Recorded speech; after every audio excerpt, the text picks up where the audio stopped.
Assalamualaikum warahmatullahi wabarakatuh. Sahabat ULC dimanapun Anda berada, selamat berjumpa kembali dengan saya Yunal Isra dalam program belajar bahasa Arab praktis. Pada pertemuan kali ini kita akan melanjutkan pembahasan terkait dengan isim dhamir atau dalam bentuk jamaknya disebut juga dengan ad-dhamair yang bermakna kata ganti dalam bahasa Indonesia. Pada video-video sebelum ini kita sudah mengetahui bahwa isim dhamir ini bisa kita bagi menjadi 3 jenis. Ada yang disebut dengan dhamir rafa, kemudian ada yang disebut dengan dhamir nasab, kemudian ada yang disebut dengan dhamir jar atau dhamir khafat. Nah, adapun pembahasan terkait dengan dhamir rafa, pengertian kemudian pembahagiannya, nah itu sudah pernah kita jelaskan di beberapa video sebelum ini. Nah, silakan ditonton ulang untuk mengingat kembali pembahasannya. Nah, sekarang kita hanya akan fokus dalam pembahasan dhamir nasab. Nah, pertanyaan pertama, apa itu dhamir nasab? Yaitu dhamir yang berposisi sebagai maf'ul bih atau sebagai objek ya dalam susunan kalimat. Nah, dalam bentuknya dhamir nasab ini bisa lagi kita bagi menjadi 2 jenis sebagaimana halnya dhamir rafa. Ada yang disebut dengan dhamir nasab munfasil. Kemudian yang kedua ada yang disebut dengan dhamir nasab muttasil. Nah, kita sudah mengetahui bahwa munfasil merupakan dhamir nasab yang penulisannya terpisah ya dengan kalimat sebelum atau sesudahnya. Kemudian kalau muttasil, nah ini maknanya adalah bersambung. Dalam arti kata dia nanti dituliskan secara bersambung dengan kalimat sebelumnya. Nah, apa saja anggota dari dhamir nasab munfasil? Nah, di sini bisa kita perhatikan semuanya ada 14 dhamir. Sama dengan dhamir rafa munfasil ya. Yaitu iyyahu, iyyahuma, iyyahum, iyyaha, iyyahuma, iyyahunna, iyyaka, iyyakuma, iyyakum, iyyaki, iyyakuma, iyyakunna, iyyaya, iyyana. Nah, ini semuanya disebut dengan dhamir nasab munfasil.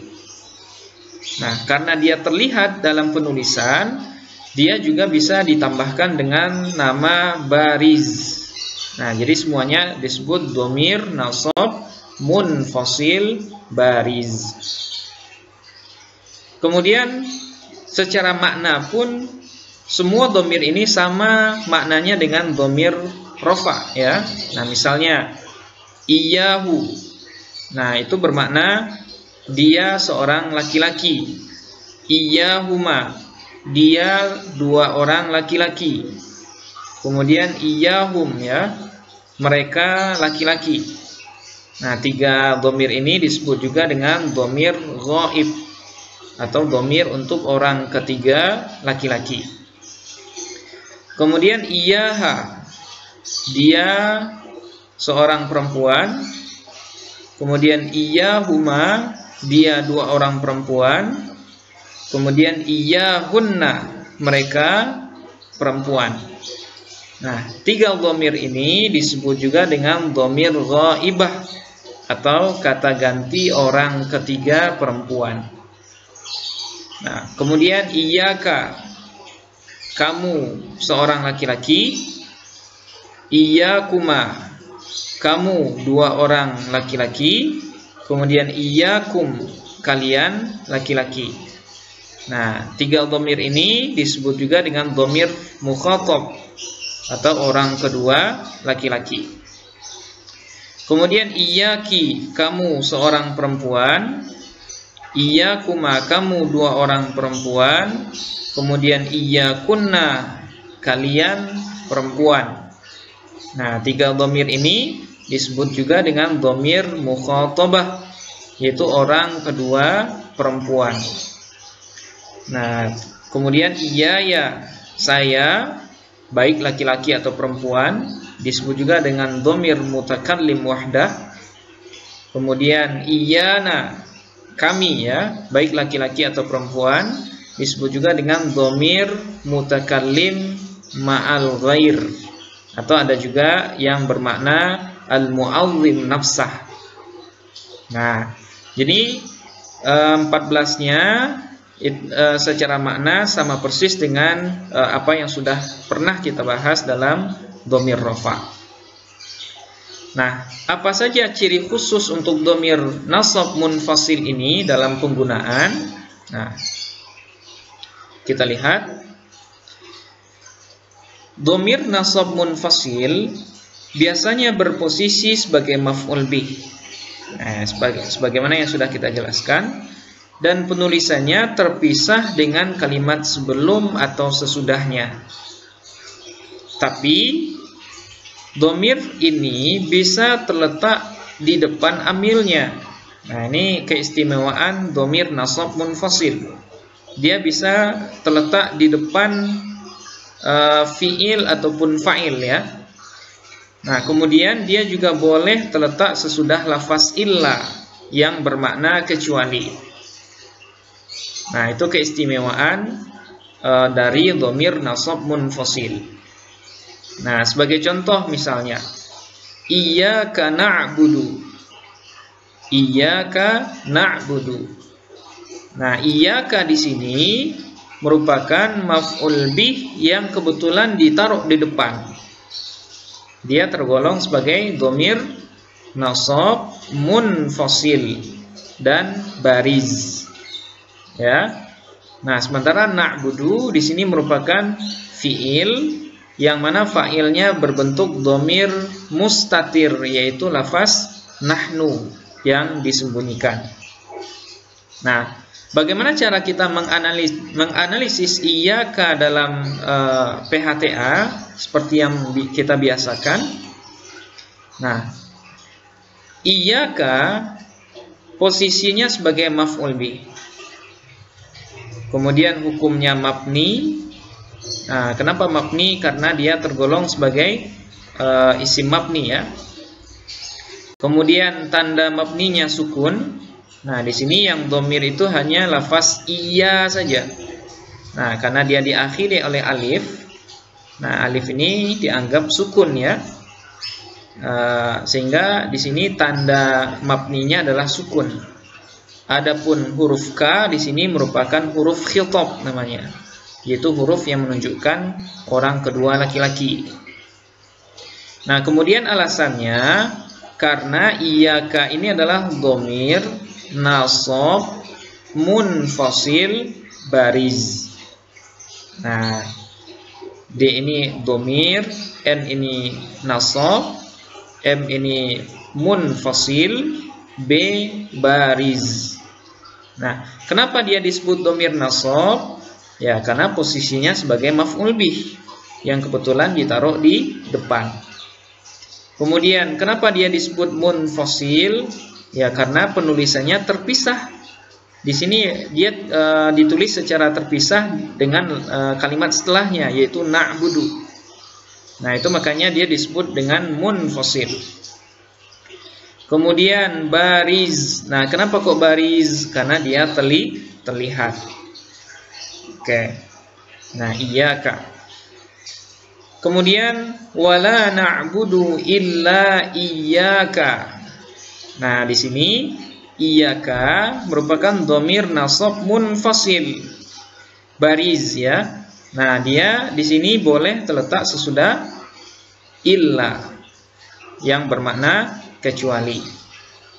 Jadi maknanya kami tidak menyembah kecuali hanya kepadamu ya Allah. Nah, yang di atas iyyaka na'budu, hanya kepadamu lah kami menyembah. Nah, adapun analisisnya sama dengan iyyaka sebelumnya.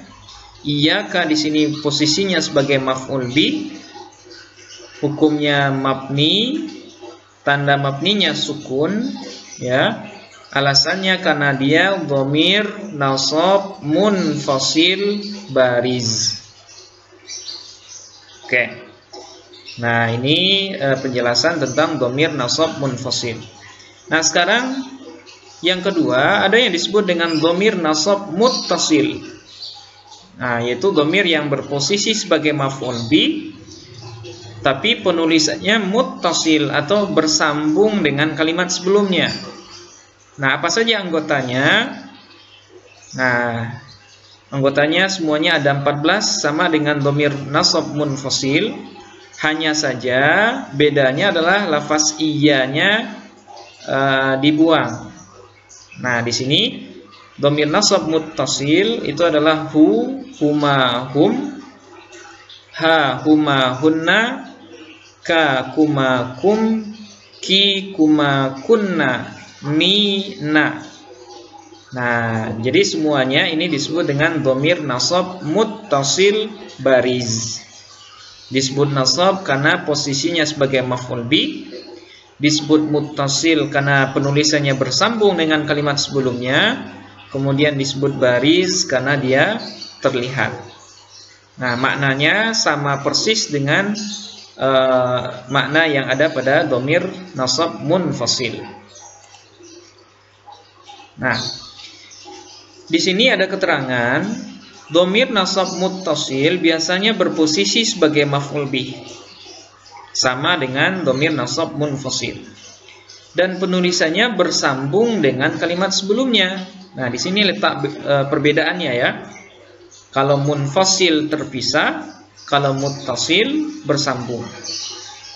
Nah, kemudian dia tidak bisa terletak di depan amilnya. Nah, ini berbeda dengan dhamir nasab munfasil. Dia tidak boleh terletak di depan fi'il dan fa'ilnya. Nah, dia selalu berada di belakang. Nah, kemudian dhamir nasab muttasil ini juga tidak bisa terletak sesudah lafaz illa yang bermakna kecuali. Nah, misalnya sebagai contoh, na'buduka. Di sini tidak boleh kita baca na'budu ka na'budu. Ya, ka-nya kita taruh di depan, nggak bisa. Kalau ka mau kita paksakan di depan, maka dia harus diubah dulu menjadi bentuk dhamir nasab munfasil, yaitu iya, iyaka. Nah, jadi na'budu di sini merupakan fi'il mudhari' yang fa'ilnya merupakan nahnu yang mustatir ya. Kemudian ka di sini dia berposisi sebagai maf'ul.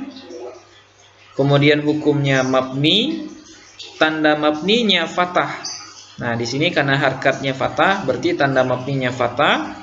Alasannya karena dia dhamir nasab muttasil bariz. Nah, kenapa disebut dhamir nasab? Karena posisinya sebagai maf'ul bi. Kenapa disebut muttasil? Karena penulisannya nyambung dengan kalimat sebelumnya. Nah, nyambung di sini dalam artian tidak ada spasi ya antara dia dengan kalimat sebelumnya. Nah, kemudian disebut bariz karena dia terlihat. Oke. Nah, sama juga dengan kalimat di bawahnya wa na'buduka. Tidak boleh kita baca wa na'budu wa la na'budu illa ka, sebagaimana yang contoh pada dhamir nasab munfasil. Karena dhamir ka dia tidak bisa terletak langsung sesudah illa. Nah, seperti ini. Oke, nah sekarang kita coba mengi'rab dengan menggunakan bahasa Arab seperti yang biasa kita contohkan. Nah, kita contohkan satu saja, yaitu ka di sini. Oke. Nah, ka ya.